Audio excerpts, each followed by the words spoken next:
La ministre de la Santé et du Développement social à la polyclinique Les Orangers de Banankoro et à la pharmacie d'Ambela à Kalabankoro.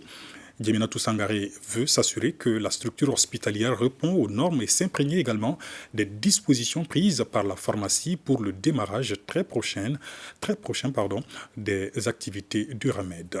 Boubacar Bablé-Touré. Première étape de cette série de visites du ministre de la Santé et du Développement social, la polyclinique privée Les Orangers. Une structure hospitalière équipée de matériel de dernière génération. Elle est située à Banankoro, à 25 km de Bamako. Selon le ministre, cette visite s'inscrit dans le cadre de 3 axes majeurs. Et le premier axe, c'est de garantir une offre de soins de qualité, accessible géographiquement à tous les Maliens. Le deuxième axe, c'est de mettre en œuvre un mécanisme de financement de la demande de soins.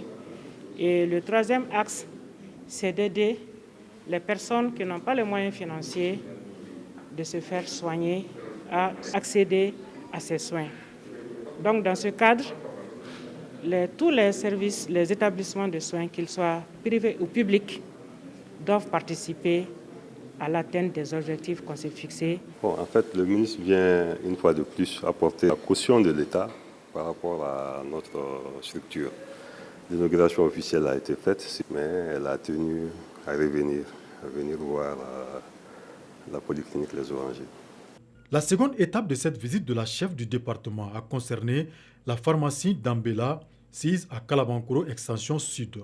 C'est pour rassurer les pharmaciens que nous sommes aussi en train de mettre en œuvre des dispositions pour que les problèmes qu'on rencontre actuellement, il y a beaucoup qu'on a résolu comme problème dans la mise en œuvre de l'assurance maladie obligatoire. Nous sommes en train de travailler à stabiliser certaines choses pour que ces mêmes problèmes ne persistent pas dans la mise en œuvre de l'assurance maladie universelle. Nous sommes déjà à l'AMO et nous devons quitter notre stade de l'AMO au RAMI. Donc les dispositions à prendre sont que les pharmaciens puissent vraiment se mettre dans les dispositions idoines, c'est-à-dire avoir beaucoup de produits dans les officines pour faire face vraiment à ce qui est en train de venir. Cette démarche du département de la santé vise à faciliter l'accès aux soins de santé de qualité pour tous les Maliens à faible revenu.